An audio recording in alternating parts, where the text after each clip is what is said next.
Eh, eh, eh, eh, eh, eh, Ngayon, sino ang mga nasaktan ngayon? Suso na ang mga nasasaktan ngayon.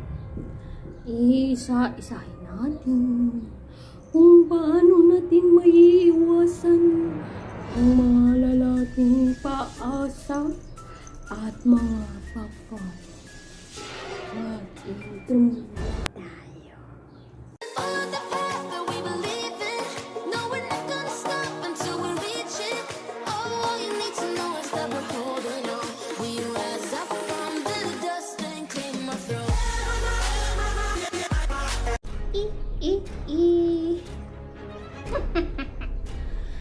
Ngayon, mga nangyari, uusapan natin ang mga lalaking pakol at mga paasa. Kumuha lang kayo ng isang karayo at isang laruan. Pagkatapos ay manahin ulit tayo.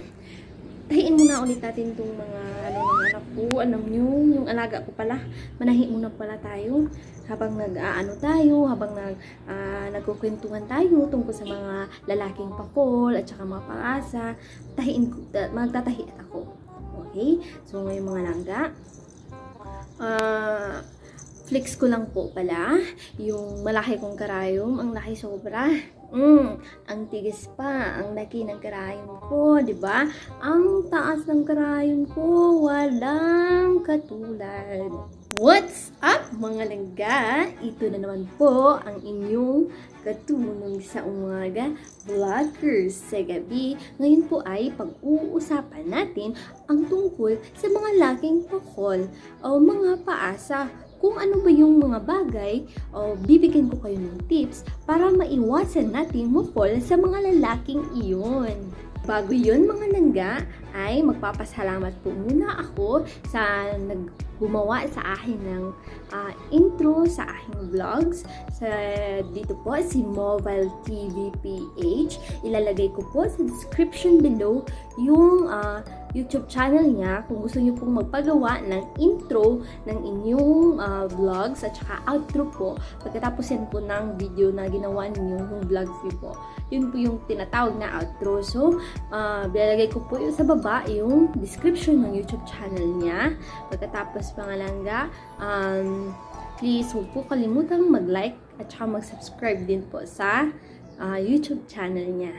Bago po natin pagkwekwentuhan ang pag-iwas natin sa mga lalaking pakol, ay please pakiclick po yung like at saka subscribe sa baba at saka mag-comment below na rin po kayo sa gusto nyo pong susunod na gagawan ko ng video. At mga langga, huwag pong kalimutan i-click ang bell para ma-notify kayo sa mga bagong videos ko. Mga langga, so na-miss ko po talaga kayo, as in sobrang na-miss ko po kayo. Na-miss ko po itong ginagawa ko na Madam Langga po. Ngayon, mag-a-advise na naman po tayo tungkol sa love tips, mga saktan, ganun, mga langga. So, kailangan din natin may malaman tayo, diba, about sa paano tayo mag-move on. So, meron po ako mga tips paano po mag-move on sa baba. Tsaka po, meron pong paano po natin malalaman kung si Mr. Right na yun at kung paano po natin malalaman na naka-move on na tayo. Mga videos ko po, may Eliza Malinaw po ako na isa sa Miss Universe Philippines, sa representative ng Davao City mga langga. May beauty tips po ako sa itlog mo, sapat na. At saka meron din po akong DIY scrub, tsaka pro-life, ganun. Check nyo na lang po sa baba yung mga nagawa ko pong vlogs. Shoutout ko po pala yung mga friends ko na si Hiroshi Comeros, classmate ko po siya sa high school, at saka si Jimmy Aguilar, nasa General Santos City, at si Maling Katubigan na nasa Kuwait na very supportive po. At sa lahat po ng mga supportive friends ko, maraming salamat po sa pagsuporta ninyo mula noon hanggang ngayon. At sana hanggang dulo po. Dami-dami nang nagre-reklamo po sa social media, mga nababasa natin mga memes sa Facebook tungkol sa mga lalaking paasa o pa-fall. So, hindi lang po kami mga babae ang nagpapaasa or nagpapa-fall. Pero kadalasan po talaga, yung mga lalaki po talaga, kunwari, nililigawan ka. Pagkatapos, biglang mawawala lang sa sobrang sakit talaga nun. Kasi naranasan ko na rin yung ganun yung nagpapa-fall lang, tapos nawala bigla. Ouch. Kailangan mong mag-move on kahit wala namang kayo, diba? So, yun yung mga tinatawag na mga lalaki na sweet that can't commit. Sa panahon ngayon, generation natin ngayon po, sobrang lawak na ng social media, yung technology natin, Facebook, Instagram, Twitter, ganun. So, ang dami-dami nang mababasang mga memes. So, ang dami-dami na rin pong nabibiktimang mga kabataan galing from 10 years old, 20 years old, hanggang 30 years old ang nabiktima sa mga pa-fall ng mga lalaki. So, uumpisahan po natin kung paano tayo makaiwas ma-fall sa mga lalaki na yan. Para sa mga ayaw makaranas, masaktan sa mga lalaking pa-fall o mga paasa, may 5 bagay po ako na i-share sa inyo. Una, mag-ingat sa mga sweet pero hindi klaro ang intensyon. Mga lalaki naman kasi, bawas-bawasan yun yung pagiging sweet nyo sa aming mga babae. Alam nyo naman kasi kami mga babae, mga marurupok. Hanggang ngayon, 2020 na, marupok pa rin. Pero tayo namang mga babae, hey!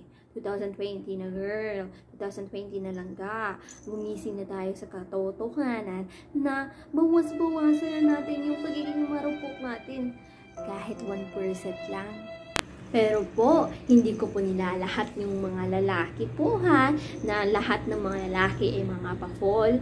Sana naman po, bawas-bawasan ninyo yung pagiging sweet sa amin, pero hindi naman din pala klaro ang intensyon nyo. Kasi kami mga babae, ang bilis-bilis namin maniwala. Kasi kami mga babae, ang bilis namin mag-assume, lalo na kapag mag-e-effort ka.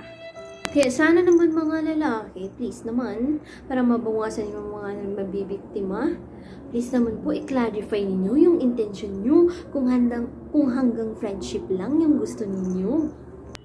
Pangalawa, mag-ingat sa taong friendly at mahilig makipag-chat o makipag-text hanggang madaling araw. Itong pangalawa naman po, ay talamak na talaga ngayon. Kasi mabilis lang tayo makapag-text, mabilis lang tayo makapag-chat, diba?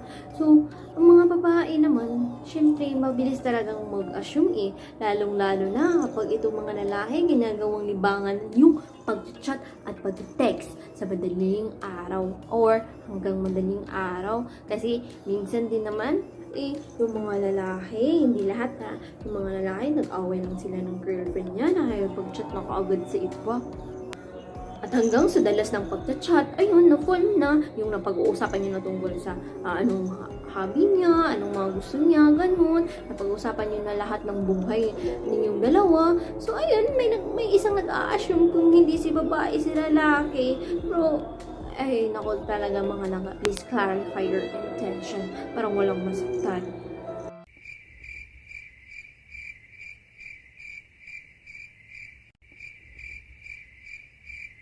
Pangatlo, mag-healing, mag-heart reaction sa mga may-day at saka sa mga picture at post. Opo, totoo yan. Kasi naman, ayan, mga ganyang bagay lang ang mga babae or mga lalaki nag-a-assume ng ganun. Kaya naman sana muna tayong mag-assume ng kaagad-agad, masasaktan tayo. Pang-apat, mag-ingat sa mga tao mahilig mag-comfort, lalong-lalo na pag sad ka. Hindi naman mali yung may mga taong mag-comfort sa atin, lalong-lalo na kapag nasasaktan na tayo, pero hindi po talaga maiiwasan yung emotional attachment ninyo. Lalong-lalo na kapag nakikita mong may bait, may pagpapahalaga sa'yo, ganun, hindi mo talagang maiwasan ma-fall. Kaya hanggang kaya pa, iwasan mo nang magpa-comfort sa taong yan. Kasi sa huli, mapafall ka lang dahil sa mga ginagawa niya sa'yo na hindi mo nakikita sa naging boyfriend mo. At panglima, panghuli, iwasan mag-assume. Yung pag-a-assume natin ay hindi po natin lagyan ng meaning. Kahit walang mali siya, nilalagyan natin ng mali siya. Kaya tayo napafall kaya tayo nasasaktan. Kahit hindi naman naging kayo, kailangan mo pang mabubuan. Kaya mga langga, iwasan mag-assume para hindi tayo masaktan. Oo nga, may magko-comfort sa atin dahil nasaktan tayo, pero wag po natin yan lagyan ng meaning. Depende na rin po kasi yun sa atin Pero sa akin, sa na-experience ko, nalagyan ko kasi yun ng meaning tapos parang ouch, ang sakit, bigla siya nawala. Parang, ano nangyari nun? Ano yung ginawa ko? Masasabi mo, ba't hindi ako crush ng crush ko? Kaya mga langga, ganito lang, magdasal lang tayo palagi kung sino yung para talaga sa atin, yung ibibigay sa atin ni Lord. Huwag kalimutan yun. Kasi darating at darating din po tayo dyan na may ibibigay si Lord sa atin. Siguro matagal pa kasi kailangan muna natin puniin yung pagmamahal natin sa sarili. Kasi kapag nalaman mo yung worth mo, yung halaga mo bilang tao, bilang babae, bilang lalaki, hindi ka na talaga mapupunta sa pag-a-assume at nasasaktan. Kaya ganun, magdasal kahit imposible, humingi ka ng mga standards mo kay Lord. Kahit imposible, ibibigay niya sa'yo Lord. Kahit abutin mo tayo ng 40 anyos, magdasal, no? So, huwag kalimutan mo langga, mag-like at saka mag-subscribe sa baba. At saka mag-comment na rin po kayo sa baba kung ano po yung mga experience niyo about sa mga lalahing pakol o sa mga taong pakol at paasa.